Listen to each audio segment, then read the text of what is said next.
In this video, I will show you the process on how to remove certain products from the manual collections in Shopify. As in this example, in my sofa sets collection, I have two products which are irrelevant.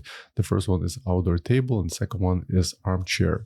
So to remove them, the process is as follows. Let's log into Shopify admin account and then click on products, then select collections. In my case is the sofa sets collection. It's right here. Let's open it. Once the collection loads, at the very bottom, you'll see the list of products which are currently linked to this collection. As in my case, there are only 5 products. So the first product that I would like to delete is this one, armchair. And to delete it, just click on the X right in here, and it should be removed from the collection. In case you have many products, you can actually use the search to find a specific product. So for the second product, let's type table, and there it is.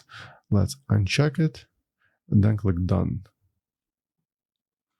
And has been updated. Now allow a few minutes for the changes to update in the system and then go back to your website and try refreshing the collection.